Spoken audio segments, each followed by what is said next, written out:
Artificial intelligence is easily one of the most prevalent themes in all of science fiction. The idea that a machine could exhibit the same level of intelligence and sentience as a human being has captivated writers and audiences alike for decades. From an ominous computer system in 2001, A Space Odyssey.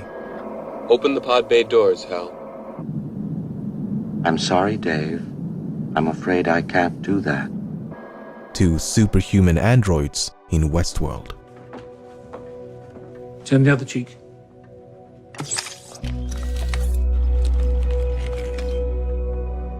This captivating subgenre of science fiction has experienced a diverse range of depictions. But fiction has a habit of romanticizing certain aspects, such as the frequent inclusion of humanoid robots. Building a robot in pursuit of AI is a bit like constructing the chassis of a car before the internal combustion engine was even invented.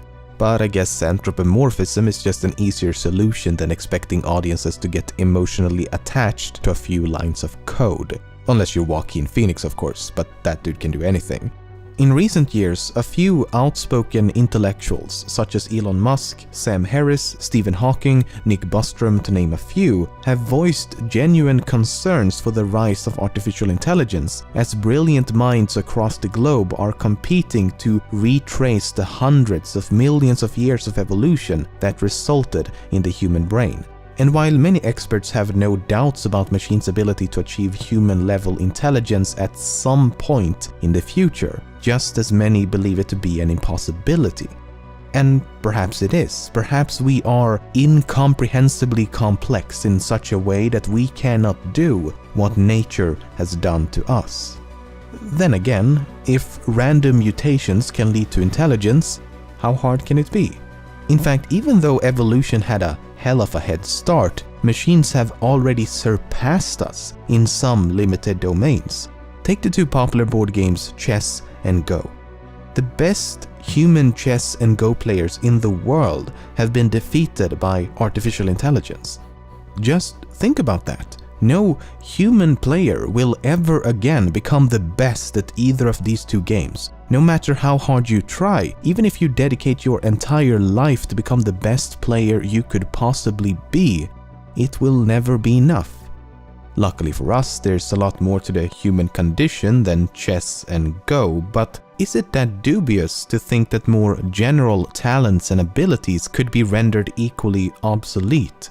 Assuming it's possible, what happens when machines become more competent at performing any and all physical and mental labor? If AI becomes more competent in every regard, then what purpose or function would be left for us to serve?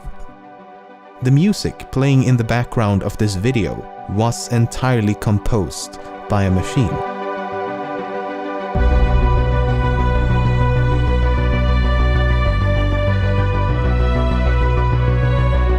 Here's another example.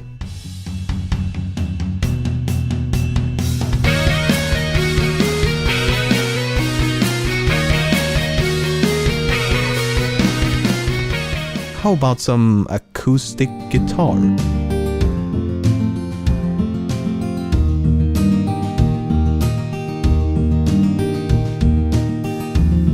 Or some drum and bass?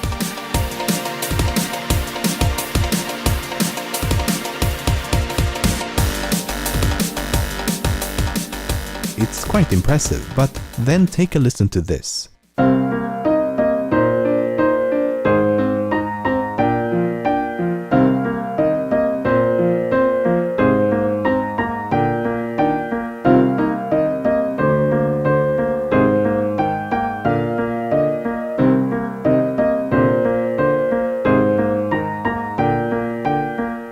This short and simple composition may sound rather unimpressive in comparison, but then consider this.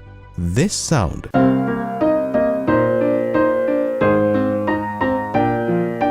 is not the sound of a piano. The sound itself, the waveform itself, was created by an AI in an effort to mimic the sound of a piano. Machines have also begun tackling the human language by writing poems. When I in dreams behold thy fairest shade, whose shade in dreams doth wake the sleeping morn, the daytime shadow of my love betrayed lends hideous night to dreaming's faded form. You know who would love this nonsensical mess of words that is inexplicably a real language? That's correct, the Danes. So poems may not be the best example, but news articles is a better one. Machine-written content has become so commonplace and so good that you've likely read a few automated articles without even realizing it.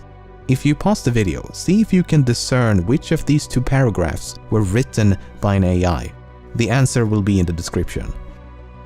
Now this is one of my favorites. Many of you have likely played around with text-to-speech engines. You input some text and then a voice will read it aloud.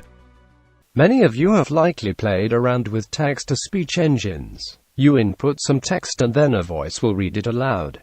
Please send help. Up until now, this has been accomplished by having a voice actor read a long series of sentences and words. Then you splice the syllables into tiny samples before attempting to stitch and morph them back together. Artificial intelligence can not only do this in seconds, but can also produce a more natural-sounding speech. Let's take a listen. The Blue Lagoon is a 1980 American romance and adventure film directed by Randall Kleiser. The Blue Lagoon is a 1980 American romance and adventure film directed by Randall Kleiser. Aspects of the Sublime in English Poetry and Painting, 1770 to 1850.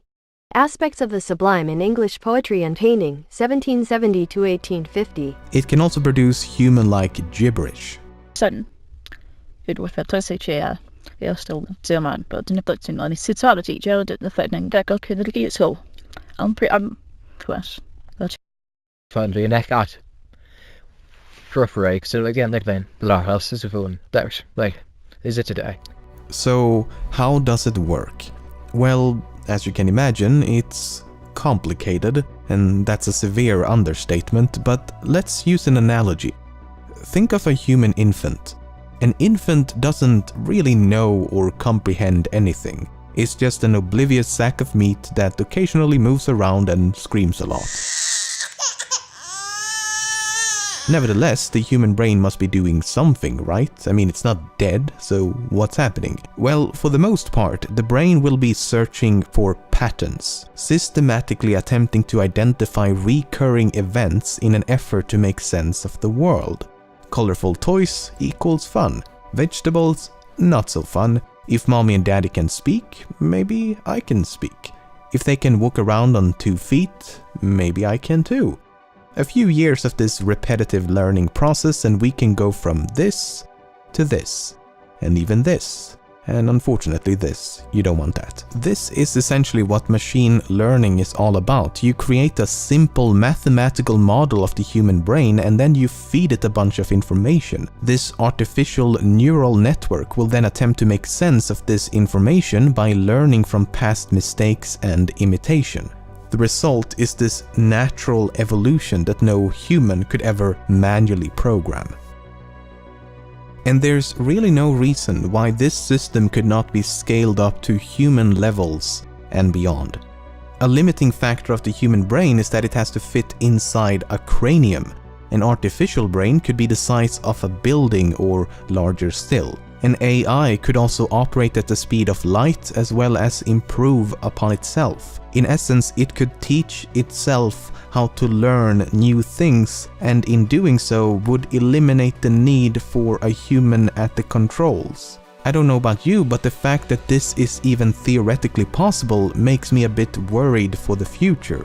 There is a genuine cause for concern, as lost in this idealistic quest for improvement is the function of humanity itself. If we render the species incompetent, what's to prevent artificial intelligence from recognizing that incompetence and taking control? Because how do we control something that is more intelligent than us? It would be like a colony of ants attempting to control even a single person. It just isn't believable. And elaborating upon that analogy, think about the way we treat ants. Most of us don't have some deep hatred for ants, but if they are ever in the way of something that we want to accomplish, we could not care less about their existence. And even if we did care, how would we explain to them that they need to move because we want to construct a building or something? Attempt to explain to the millions of animals living in the jungle the geopolitical and socio-economical reasons for why we continue to destroy their home.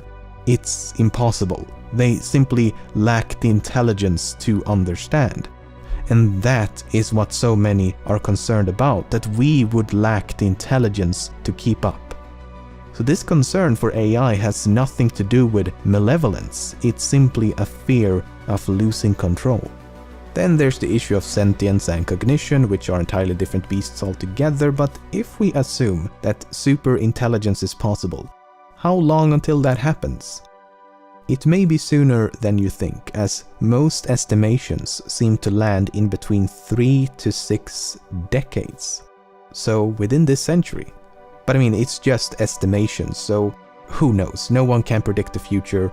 We don't know, to be honest. I seriously hope they're wrong though, because it'd be so much more convenient if we could just leave this impending doom of humanity to our children and just reap the benefits in the meantime.